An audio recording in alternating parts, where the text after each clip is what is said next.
What's up, guys? We are back with another Mythic Legions Necronominus wave review, jumping back over to the skeletons this time, and we're taking a look at one that I know a lot of folks are really interested in because this is the guy, MAXILLIUS the Harvester, that looks more like the traditional idea of death, right? So he is very much our Mythic Legions kind of Grim Reaper looking style figure, and I am very excited about this one, not just because of that, but because he's also basically a Skeleton Legion Builder 2.0 under there if you just want a whole bunch of other skeletons in a different bone color. So yeah, a lot of cool stuff going on with this guy for sure. Now, he still comes in standard Mythic Legion style packaging. You got him there in the window. We've got his faction card. We've got his bio on the spines. And then the back gives you cross-sell for the other figures in the wave. We've got a write-up. And then, as usual, that amazing Necronominus artwork from Nate Barch on the back. So yeah, let's do it. Let's pull him out and take a look. And here we go, out of the package, our Mythic Legions MAXILLIUS the Harvester, and obviously he looks slightly underdressed for the occasion, but in terms of showing you how this guy can move, we need to really get him naked, just so you can see what's going on under there, because if by some chance you're not familiar with the Skeleton Legion Builder version 2 that came out last year, this is that figure, which means he has a slightly different articulation scheme than the overwhelming majority of Mythic Legions. So I don't want you to go in there and start moving things that don't move the way you might expect. So let's see how he moves, all that good stuff, how he moves around. We've got a head that can look up really good. He can look down really good. You've got your tilt side to side. You've got rotation. This is an old style of neck. I mean, it's technically not because this is a newer neck and there's a lot of range built in there, but it doesn't have the hinged peg or anything like that. Arms go out at the shoulder. They go slightly higher than 90, just a little bit. You can, of course, rotate them. We've got single jointed but much improved range on those arms with swivel. And then you've got lateral hinges on this kind of hand. He has two sets of hands, and I love the finger pointing hand, so I threw him on early. And then he's got vertical hinges for his gripping hands, which will come in handy for his specific weapon.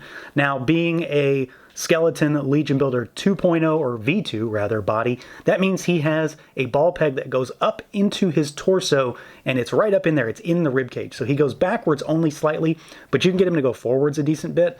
You've got some tilt side to side, and then that's also your swivel points. So pretty good range there. It's just in a different spot than usual. Like, they don't move at the waist, they move up in the chest. So just watch out, especially if you're doing it when the cloak is on him. Legs go out. There's nothing getting in the way of these. Like, they go out way further than you're going to need unless you want him to do some ninja kicks. They go super far forward and backward, nothing getting in the way because, well, there's nothing there. And then there is no thigh cut on skeleton legs. There never has been because there is no thigh. Knees go back really, really far. Again, this is an increased range of motion for this particular body style. So you've got really good range there. They swivel, of course, and then you've got swivel going up into the top of the ankle. You've got your rocker, and then you've got hinges, and there's really nothing getting in the way there either. The soft goods really aren't going to get in the way of anything either. The only difference, though, is that you're just not going to see that. So that's why I wanted to take them off so you could have a good visual on how this meatless man, this bone boy, can move. And the Skeleton Legion Builder V2 was a great body to begin with, so I'm happy to see it again here. Of course, this is likely the blueprint for that figure that we got early, but it's nice to see that this guy does retain all of that updated articulation that we would expect to see from this particular wave. Now, as far as the overall look and feel, MAXILLIUS has a number of different options, we'll say, when it comes to how you want to display him. This, though, this version right here, this seems to be the intended layout and loadout for him as a character, and I really like it. Just at face value, I really like all this stuff that's on him. Now, obviously, you can take this stuff off. He doesn't have to have this thing, whatever you want to call it. It's the pauldrons for this figure, basically. This is just a big, gaudy, crazy necklace. You don't have to use it either. Like I've shown, you don't have to use the soft goods, also, if you truly don't want to. For my MAXILLIUS, it's going to look like this. He's not going to change. Anybody else is going to be a separate figure. I really, really like it. There's something a little bit extra gross and, well, grotesque is really the word to use, I think, in comparison to a lot of the other figures. I mean, he has this harness on his back that is covered in bones and meat. Like, this isn't just bones. There is flesh and blood in there, and it's nasty, and I really like it. It kind of helps to sell the idea that he is more in line with what we would expect to see as mythoses Grim Reaper. And that's kind of how his bio is set up as well, that he is more of that function rather than Necronominus. Necronominus is still a power beyond that, but he has the ability to, reap and raise the dead and do all that kind of stuff and turn people and all kinds of crazy nonsense. I really like it, and a lot of my focus for the visual aspect of this figure is really the stuff that's on him. Now, he looks great when he's naked, nobody clip that out and use that, but he looks great when he's naked, and if you want a skeleton, you can obviously do that. If maybe you didn't get in on the Skeleton Legion Builder version 2, or you don't like the graveyard color scheme, something like that. I think he looks great like that. He also looks good without all this stuff on him, but this head sculpt in conjunction with these, I really don't know the word I want to use when I'm talking about the neck piece that hangs down and this harness that's all over him. It's this very ceremonial looking garb almost. Maybe that's the word I want to use. That really sells the idea that this is not something you would want to encounter on a battlefield. And I really like the soft goods. They are a little bit extra in some ways, like the sleeve on this. Like, it's huge. But that seems to work. Like, this doesn't look out of place for a Grim Reaper kind of figure. It is, of course, wired, so you can kind of get it up and out of your own way. He does have a hood. This is just me, I always have the hardest damn time with hoods on a figure. So your mileage may vary on how good or bad this is. You can try the water trick where you get the hood wet and it'll sort of shape it a little bit better. But I think it's okay.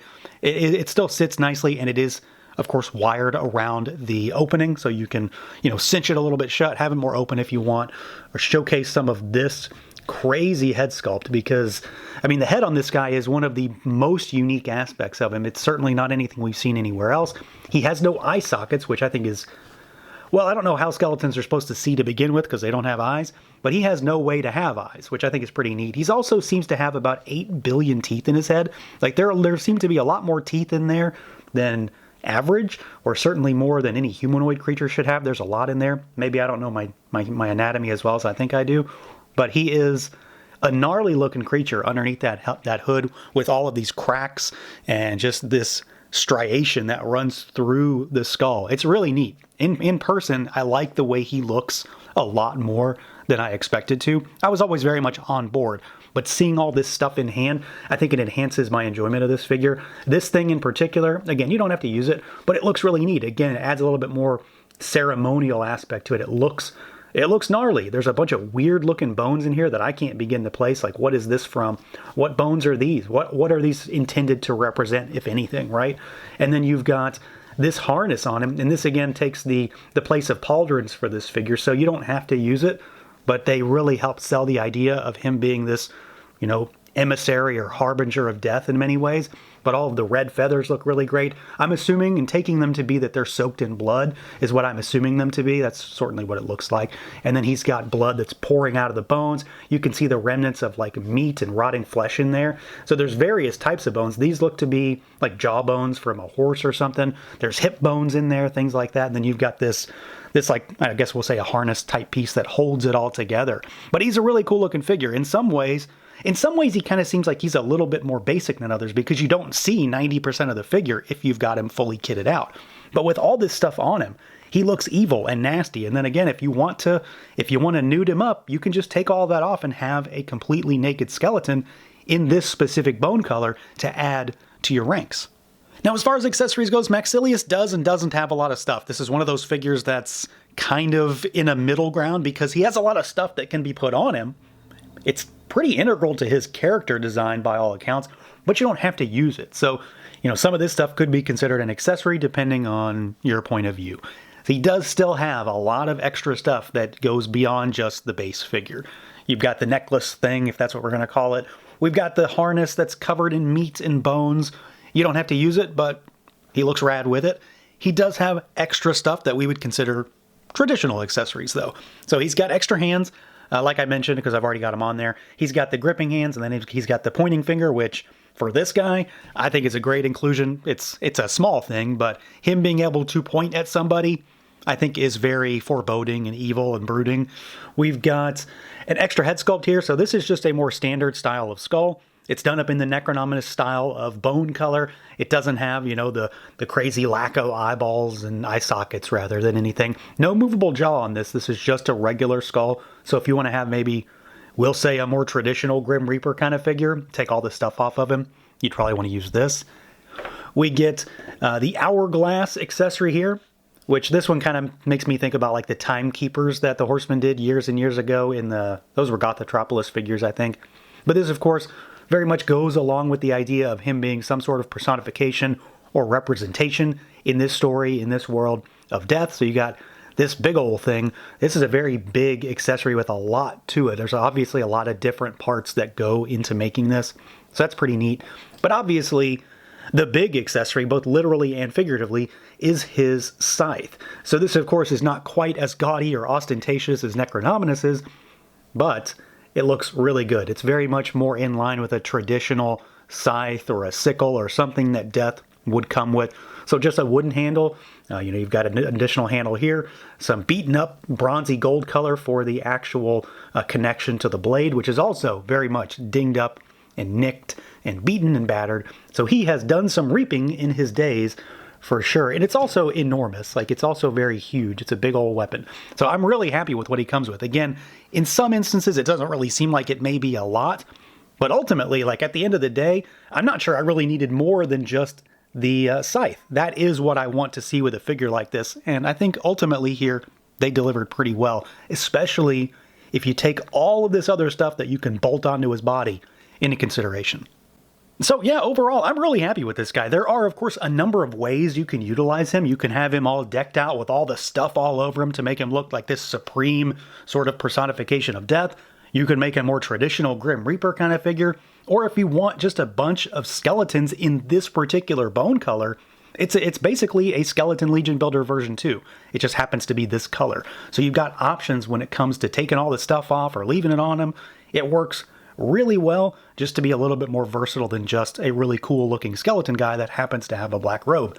He also does have a really awesome scythe. I really like the hourglass accessory, and in general, he just looks cool with all that stuff on him. The soft goods are nice, and I do absolutely love that very creepy head sculpt without the eye sockets. So that's going to do it for this look at the Mythic Legion's Necronominus Wave, MAXILLIUS the Harvester. Let me know what you guys think. Feel free to like, comment, subscribe, and share, and until next time.